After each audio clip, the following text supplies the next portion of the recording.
Dear students, e learning एक साथ channel पर आप सभी का स्वागत है। आज अपन साइंस के चैप्टर नंबर 12 के पार्ट 2 के बारे में चर्चा करेंगे। तो चलिए लेसन को शुरू करते हैं अपन। तो आज अपन का पहला टॉपिक है IUCN द्वारा परिभाषित जातियां। तो IUCN ने निम्न 5 जातियों को परिभाषित किए। तो उससे पहले अपन देखते हैं IUCN का जो गठन है वो कब किया गया। IUCN का गठन 1948 में किया गया और IUCN का पूरा नाम है international union for conservation of nature, जो अपन ने पिछले वीडियो में देखा था। तो चलिए अपन जातियों को देखते हैं। तो पहली है विलुप्त जातियां। तो नाम से पता चल रहा है जो विलुप्त हो गई है। तो वे जातियां जो संसार से विलुप्त हो गई है तथा जीवित नहीं है, इनका एक भी जो प्रतिनिधि है वो वर्तमान में जीवित नहीं है, तो ऐसी जातियां विलुप्त जातियां कहलाती है। उदाहरण क्या हो गया, डायनासोर, राइनिया। आप इनको नहीं देखते हो भी वर्तमान में जीवित। फिर आती है आपकी संकटग्रस्त जातियां। तो जो संकट में है वो संकटग्रस्त होगी। वे जातियां जिनके संरक्षण के उपाय यदि नहीं किए गए, बचाव के उपाय नहीं किए गए, तो वह निकट भविष्य में क्या हो जाएगी, समाप्त हो जाएगी। वो कहलाती है संकटग्रस्त जातियां। उदाहरण क्या हो गया, गेंडा, गोडावन, बब्बर शेर आदि। फिर आती है आपकी सहवेद्य जातियां। तो वे जातियां जो शीघ्र ही संकटग्रस्त होने की स्थिति में है वो सहवेद्य जातियां कहलाती है। उसके बाद आती है आपकी दुर्लभ जातियां। तो इनके दर्शन ही दुर्लभ है, अर्थात जो विशेष स्थानों पर पाई जाती है, अर्थात सीमित क्षेत्रों में पाई जाती है और जिनकी संख्या विश्व में बहुत कम है तथा निकट भविष्य में वो क्या हो सकती है, संकटग्रस्त हो सकती है। उदाहरण क्या हो गया, हिमालय भालू, विशाल पांडा। तो ये सीमित क्षेत्रों में पाई जाती है तो संख्या तो कम होनी है और संख्या कम होने के कारण हो सकता है संकटग्रस्त हो जाए, तो इसलिए इन्हें दुर्लभ जातियां कहा गया। फिर आती है अपर्याप्त ज्ञात जातियां। तो वे जातियां जो पृथ्वी पर तो है लेकिन इनके वितरण के बारे में अपन को अधिक जानकारी नहीं है, इसलिए इन्हें अपर्याप्त ज्ञात जातियां कहा है। इसके बाद अपन देखते हैं राष्ट्रीय उद्यान के बारे में। तो वे क्षेत्र जहां पर पर्यावरण के साथ साथ वन्य जीव और प्राकृतिक अवशेषों का संरक्षण किया जाता है वो राष्ट्रीय उद्यान कहलाता है। यहाँ पे पालतू पशुओं की चराई पर पूर्णतः प्रतिबंध होता है। प्राइवेट संस्थाओं को निजी कार्यों के लिए प्रवेश नहीं दिया जाता और इसका जो नियंत्रण है वो केंद्र सरकार करती है। अब जो वीडियो देख रहे हैं वो है कार्बेट राष्ट्रीय उद्यान, जो कि उत्तरांचल में स्थित है। तो अब अपन आगे देखते हैं भारत के प्रमुख राष्ट्रीय उद्यान कौन कौन से हैं। तो भारत के प्रमुख राष्ट्रीय उद्यान काजीरंगा जो कि असम में है, गिर गुजरात में है, ग्रेट हिमालय आपको पता ही होगा हिमाचल प्रदेश में है, बादीपुर कर्नाटक में, सतपुड़ा मध्य प्रदेश, सुंदरबन पश्चिम बंगाल, और जो दो आपके लिए इम्पोर्टेंट है रणथंभौर और केवलादेव वो है राजस्थान में, और कार्बेट मैंने अभी बताया उत्तरांचल में। तो आपको ऐसे प्रश्न भी पूछा जा सकता है कि काजीरंगा है वो किस राज्य में स्थित है या गिर है वो किस राज्य में स्थित है। गिर है वो बब्बर शेर के लिए प्रसिद्ध है, राष्ट्रीय उद्यान है वो। तो आपको कैसे भी करके प्रश्न पूछा जा सकता है। तो 2-3 आप राष्ट्रीय उद्यान के नाम याद रखिए और राजस्थान के तो मुख्यतः याद रखिए। अब अपन आगे देखते हैं। अब अपन देखते हैं अभ्यारण्य के बारे में। तो अभ्यारण्य में आप लोग देख ही पा रहे हैं, अभ्यारण्य अभय प्लस अरण्य शब्द से मिलकर बना है। अभय का मतलब होता है बिना डर और अरण्य का मतलब होता है वन। तो वह वन जो क्या हो, बिना डर के हो, अर्थात वो क्या कहलाते हैं, अभ्यारण्य। तो यहाँ पे जो वन्य जीव है वो बिना डर के ही घूमते रहते हैं। ये संरक्षित क्षेत्र होते हैं। यहाँ पे वन्य जीवों के शिकार और आखेट पर पूर्णतः प्रतिबंध होता है और निजी संस्थाओं को यहाँ पे प्रवेश की अनुमति तभी दी जाती है जब उनके कार्य है वो वन्य जीवों पर प्रतिकूल प्रभाव ना डाले, तभी उन्हें निजी संस्था होती है उन्हें अभ्यारण्य में प्रवेश दिया जाता है। अब अपन राजस्थान के प्रमुख अभ्यारण्य और वन्य जीव देखते हैं। तो ये अपन के लिए इम्पोर्टेंट भी है। सरिस्का अलवर का प्रमुख वन्य जीव है हिरण और गोडावन। दर्रा कोटा का प्रमुख है बघेरा। माउंट आबू सिरोही का है जंगली मुर्गी। ताल छापर चूरू जो आपके लिए ज़्यादा इंपॉर्टेंट है, वहाँ के है काला हिरण। जवाहर सागर कोटा के तो घड़ियाल हो गए। सीता माता प्रतापगढ़, इसके क्वेश्चन भी बन चुके हैं, इसके हैं उड़न गिलहरी जो अपन आगे देखेंगे। केला देवी जो कि करौली में उसका हो गया रीछ, और नाहरगढ़ का हो गया तेंदुआ और सियार। तो इम्पोर्टेंट है आपके लिए ताल छापर चूरू, सीता माता प्रतापगढ़, यहाँ पे काला हिरण और उड़न गिलहरी वन्यजीव प्रमुख है।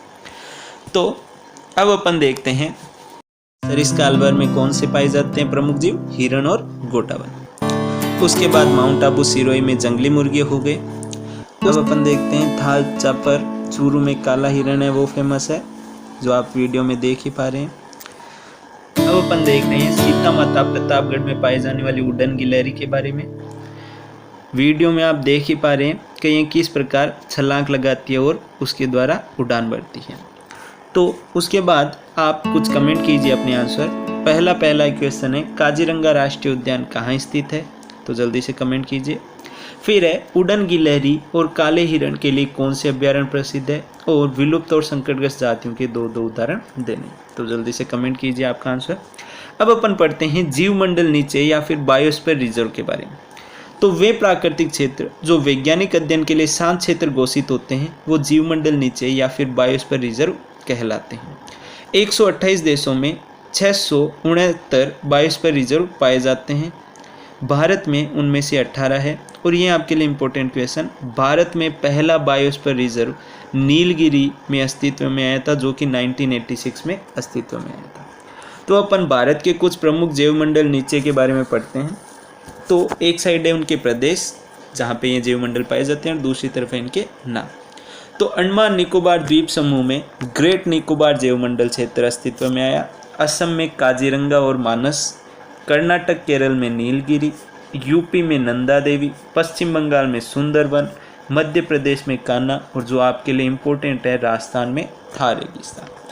तो ये भारत के प्रमुख जैवमंडल नीचे थे। तो अब कुछ अपन महत्वपूर्ण बातें देखते हैं। पृथ्वी के 70% भाग पर क्या पाया जाता है, जल पाया जाता है, और उसमें से सिर्फ 2.5% भाग है वो क्या है, मानव के लिए उपयोगी है, पीने योग्य है। और जल की उपस्थिति के कारण पृथ्वी को क्या कहा जाता है, नीला ग्रह कहा जाता है। तो ये बातें। जल संरक्षण और प्रबंधन के 3 महत्वपूर्ण सिद्धांत। तो जल संरक्षण और प्रबंधन के 3 महत्वपूर्ण सिद्धांत है। पहला, जल की हमेशा उपलब्धता बनाए रखना। दूसरा, जल को प्रदूषित होने से बचाना। और तीसरा, जो प्रदूषित जल होता है उसको स्वच्छ करके उसका पुनर्चक्रण करके वापस उपयोग में लेना। तो ये जल संरक्षण और प्रबंधन के 3 महत्वपूर्ण सिद्धांत हैं जो आपके लिए महत्वपूर्ण है एग्जाम की दृष्टि से भी। तो अब अपन आगे देखते हैं जल संरक्षण और प्रबंधन के उपाय। तो जल संरक्षण और प्रबंधन के उपाय से पहले अपन एक छोटी सी स्टोरी देखते हैं वीडियो के माध्यम से, जिसमें अपन को बताया जाएगा कि जल संरक्षण है वो हमारे लिए किस प्रकार महत्वपूर्ण है। ये देखिए, एक जो बच्चा है वो बिल्कुल आपके जैसा है। वो क्या कर रहा है, ब्रश कर रहा है और ब्रश के साथ साथ पानी का वेस्टेज भी कर रहा है। और ये पानी है वो कहाँ से आ रहा है, जहाँ पे जो जलीय जीव है वो रहते हैं। तो इसमें एक अच्छा एग्जाम्पल बताया गया, ये बच्चा किस प्रकार पानी का वेस्टेज कर रहा है। और पानी के वेस्टेज को देखते हुए जो जलीय जीव है वो उसको सचेत भी कर रहा है कि आप क्या कर रहे हो, पानी का वेस्टेज कर रहे हो, वो भी व्यर्थ में, आप उसका उपयोग नहीं ले रहे हो, जिसके कारण हमें कितनी हानि या फिर जान हानि का नुकसान होता है।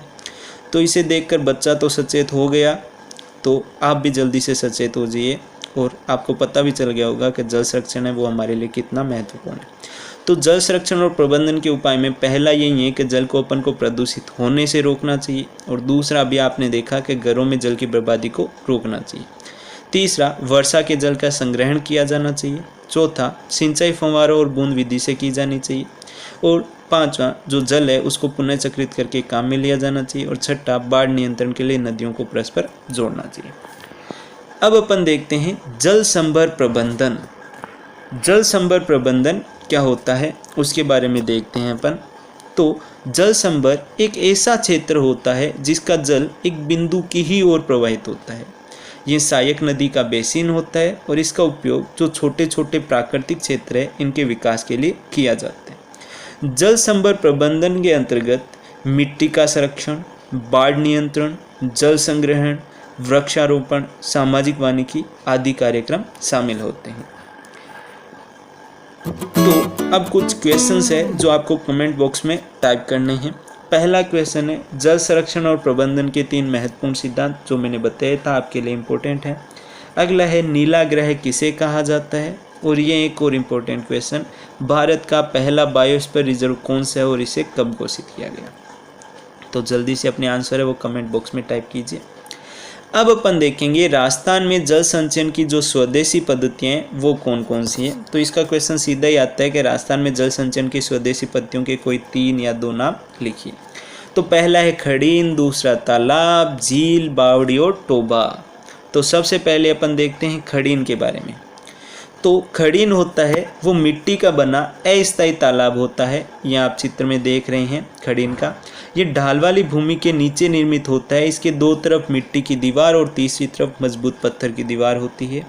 जल की मात्रा इकट्ठी होने पर जल एक खड़ीन से दूसरे खड़ीन की ओर चला जाता है और जब पानी सूख जाता है तो खड़ीन में खेती की जाती है। तो इस प्रकार खड़ीन से वर्षा जल या फिर पानी है उसका संचयन किया जाता है।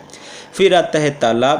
तालाब पुरुषों और स्त्रियों के स्नान के लिए अलग अलग बने होते थे। तालाब की तलहटी पर एक कुआं बना होता है जिसे अपन बेरी कहते हैं और भूमि का जल स्तर बढ़ाने का ये एक वैज्ञानिक आधार है। तालाब के बाद अपन देखते हैं झील। तो झील वर्षा जल संग्रहण की अति प्राचीन पद्धति है। झीलों से जो रिसने वाला पानी है वो कुएं, बावड़ी, कुंड आदि का जो जल स्तर है वो बढ़ाने में सहायक होता है। और कायलाना झील है वो कहाँ स्थित है? जोधपुर में स्थित है। ये ध्यान से देखिए और याद रखिए, कायलाना झील जोधपुर। इसके बाद अपन देखते हैं बावड़ी। तो बावड़ी जल संचयन की पुरानी टेक्निक होती है। इसमें उतरने के लिए सीढ़ियाँ और तिबारे बने होते हैं जो आप चित्र में देख ही पा रहे हैं और ये कलाकृतियों से संपन्न होती है। इतनी इंपॉर्टेंट नहीं है एग्जाम की दृष्टि से। फिर है टोबा जो थार के रेगिस्तान में पाया जाता है और जल संग्रहण करने का एक प्रमुख स्रोत होता है और ये नाड़ी के आकार का होता है लेकिन नाड़ी से गहरा होता है। तो ये इतनी इंपॉर्टेंट नहीं है। इम्पोर्टेंट टॉपिक है ये कोयला। कोयला एक ठोस कार्बनिक पदार्थ होता है। कोयले में कार्बन, हाइड्रोजन, नाइट्रोजन और ऑक्सीजन के साथ साथ कुछ अकार्बनिक पदार्थ भी पाए जाते हैं। अब अपन देखते हैं कोयले का निर्माण किस प्रकार हुआ। माना जाता है लगभग 30 करोड़ वर्ष पहले पृथ्वी घने जंगलों और जलधाराओं से तर थी। तो उसमें वनस्पति समूह थे वो जल में गिरकर उनकी क्या हो गई? मृत्यु हो गई, जो बाद में मिट्टी की परतों के नीचे दबते चले गए। तो जो भूगर्भ था उसमें उच्च ताप और दाब के कारण ये सब के सब किस में बदल गए? कोयले में बदल गए। तो इस प्रकार कोयले का निर्माण हुआ। तो कोयले का निर्माण वर्षों पूर्व वनस्पति के भूमि के नीचे दबने के कारण कोयले का निर्माण हुआ। तो आपने देखा वीडियो में किस प्रकार कोयले का निर्माण हुआ। अब अपन आगे देखते हैं कोयले के प्रकार। तो कोयले के 4 प्रकार होते हैं। एक होता है एंथ्रेसाइट जिसमें 94 में से 98% कार्बन की मात्रा होती है, आप चित्र देख ही पा रहे हैं। फिर आता है बिटुमिनस जिसमें कार्बन की मात्रा 78 से 86%। फिर आता है लिग्नाइट जिसमें कार्बन की मात्रा 28 से 30%। फिर आता है पीट जिसमें कार्बन की मात्रा 27 से 27% तक होती है। अब इसके बाद अपन देखते हैं कोयले का भंजक आसवन किस प्रकार होता है। तो कोयले को हवा की अनुपस्थिति में 1000 से 1400 डिग्री सेल्सियस पर गर्म करने पर कोलतार, कोल गैस और अमोनिया प्राप्त होते हैं। इसी प्रक्रिया को अपन कोयले का भंजक आसवन कहते हैं। तो कोयले को हवा की अनुपस्थिति है उसमें 1000 से 1400 डिग्री पर गर्म करेंगे तो अपन को क्या प्राप्त होगा? कोलतार, कोल गैस, अमोनिया। तो इसी प्रक्रिया को अपन कोयले का भंजक आसवन कहते हैं। तो चलिए अपन इसके बारे में एक वीडियो देखते हैं। वीडियो में अपन आसानी से समझेंगे कि कोयले का भंजक आसवन किस प्रकार होता है। तो चलिए वीडियो देखते हैं। अब अपन देखते हैं कोयले का भंजक आसवन किस प्रकार होता है। ये देखिए कोयला है जो परखनली में स्थित है तथा नीचे वाली साइड में पानी स्थित है। अब अपन कोयले को गर्म करते हैं। तो कोयले को गर्म करने पर उससे एक कलरलेस भाप उत्पन्न होती है जो भाप सीधे ही जल में जाती है और जल में घुल जाती है और जल में घुलने पर वो किस में बदल जाती है? कोलतार के रूप में अपन को प्राप्त होती है। तो ये देखिए आप देख पा रहे हैं वीडियो में कोलतार को।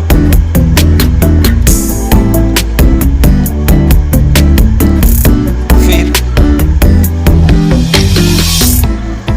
कोलतार बनने के बाद और जो लिक्विड है वो है अमोनिया लिक्विड। उसके बाद एक गैस बाहर निकलती है जिसे अपन कोल गैस के रूप में देखते हैं, यानी कोल गैस।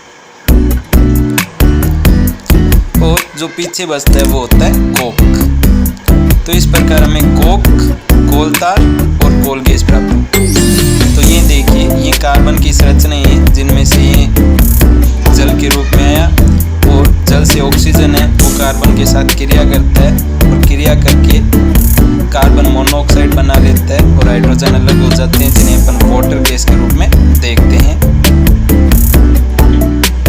कोयले के के भंजक आसवन के बाद अब अपन देखते हैं पेट्रोलियम। तो पेट्रोलियम एक जीवाश्म ईंधन है। ये काले रंग का गाढ़ा द्रव होता है और इसका निर्माण भी कोयले की तरह ही वनस्पतियों और जीव जंतुओं के दबने से हुआ।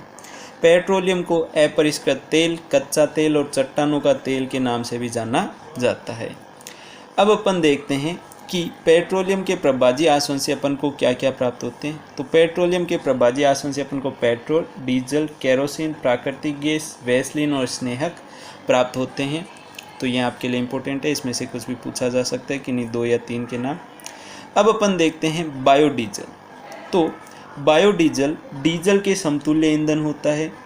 ये परंपरागत जो डीजल के इंजन होते हैं उनमें बिना परिवर्तन किए ये उनको चला सकते हैं, अर्थात जिनमें डीजल का यूज़ किया जाता है वहाँ पे आप बायोडीजल यूज़ कर सकते हैं। ये एक स्वच्छ विकल्प होता है, ये विषैला नहीं होता, जैव निम्नीकरण होता है और पर्यावरण के लिए हानिकारक भी नहीं होता।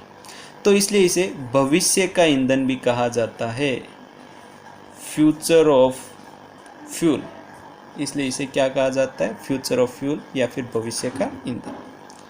तो बायोडीजल है वो जेट्रोपा पादप के बीजों से प्राप्त होता है। और भी है तो आप लोग नाम याद रखिए, जेट्रोपा पादप के बीजों से बायोडीजल अपन को प्राप्त होता है।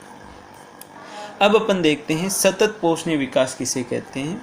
तो ऐसा विकास जो पर्यावरण को बिना नुकसान पहुंचाए हो और इसमें अपन आने वाली पीढ़ी की आवश्यकताओं को ध्यान में रखते हुए संसाधनों का उपयोग करते हैं और विकास करते हैं पर्यावरण का, ऐसा विकास सतत पोषणीय विकास कहलाता है। किसी भी संसाधन का प्रयोग होता है वो अपन को पता ही है, सतर्क होकर करना चाहिए ताकि उस वस्तु का प्रयोग ना केवल हम बल्कि आने वाले समय की पीढ़ी भी कर सके। तो इसलिए ऐसा विकास जो पर्यावरण को बिना नुकसान पहुँचाए हो और वर्तमान विकास की प्रक्रिया वो भविष्य की पीढ़ियों की आवश्यकता की अवहेलना ना करे, तो ऐसा विकास क्या कहलाता है, सतत पोषणीय विकास। अब अपन प्रकृति संरक्षण के लिए किए गए जन आंदोलन के बारे में देखते हैं। उनमें से पहला है चिपको आंदोलन, जिसकी शुरुआत राजस्थान के जोधपुर जिले के खेजड़ी गांव से हुई थी। इसमें अमृता देवी के साथ साथ 363 विष्णु स्त्री पुरुष बच्चों ने बलिदान दिया था। तो ये घटना 1730 की है, जब जोधपुर के महल के लिए लकड़ियों की आवश्यकता थी। तो जोधपुर के महाराजा ने कुछ सिपाहियों को लकड़ी पेड़ काटने के लिए भेजा। तो वो खेजड़ी गांव में आए और खेजड़ियों को काटने लग गए। तो खेजड़ियों को काटने की आवाज़ सुनकर अमृता देवी थी वो अपनी 3 पुत्रियों के साथ वहां आ पहुंची और उन्हें पेड़ काटते हुए देखकर उन्हें समझाने लगी और पेड़ का महत्व भी उन्हें बताया, लेकिन वो नहीं माने। नहीं मानने पे अमृता देवी और उनकी जो 3 पुत्रियां थी वो पेड़ से चिपक गए। तो पेड़ से चिपके हुए के साथ ही उन्होंने, जो सिपाही थे उन्होंने उनको पेड़ के साथ ही काट दिया। तो ये जो खबर थी वो पूरे गांव में फैल गई। इस प्रकार वहाँ पे अलग अलग स्त्री पुरुष बच्चे आते गए और पेड़ों से चिपकते गए और सिपाहियों ने उन्हें पेड़ों के साथ में काट दिया। इसके बाद 1973 में उत्तराखंड में महिलाओं ने वृक्षों की सुरक्षा के लिए चिपको आंदोलन चलाया। यह आंदोलन 8 वर्ष तक चला। उसके बाद सरकार ने 1981 में 1000 मीटर से ऊंचाई वाले क्षेत्रों में हरे पेड़ों की कटाई पर प्रतिबंध लगा दिया। इस आंदोलन को सुंदरलाल बहुगुणा ने आगे बढ़ाया। अब अपन देखते हैं एपीको आंदोलन। यह भी बिल्कुल चिपको आंदोलन के जैसा ही था, जो कि कर्नाटक में घटित हुआ था। एपीको शब्द है वो कन्नड़ भाषा का शब्द है जिसका अर्थ होता है चिपकना। अब अपन देखते हैं खेजड़ी के बारे में। खेजड़ी को थार का कल्प वृक्ष भी कहा जाता है। इसका वैज्ञानिक नाम मैं बता चुका हूँ, प्रोसोपिस सिनेरिया। ये राजस्थान का राज्य वृक्ष है जिसे 1983 में घोषित किया गया था। अब आपके लिए कुछ क्वेश्चंस। थार का कल्प वृक्ष किसे कहा जाता है, ये तो अभी अभी बताया मैंने।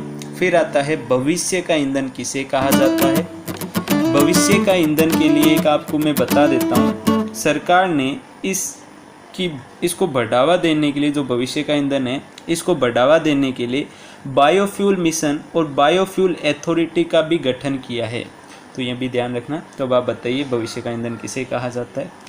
अगला क्वेश्चन है कोयले के कितने प्रकार होते हैं, नाम बताइए। और राजस्थान के जल संचयन की किन्हीं 2 पत्तियों के नाम बताइए। तो जल्दी से कमेंट कीजिए अपने आंसर। वीडियो देखने के लिए धन्यवाद। इसी के साथ आपका लेसन 12 है वो एंड होता है। यदि आपने लाइक नहीं किया तो वीडियो को लाइक कीजिए, शेयर कीजिए और सब्सक्राइब भी कीजिए। वीडियो देखने के लिए धन्यवाद।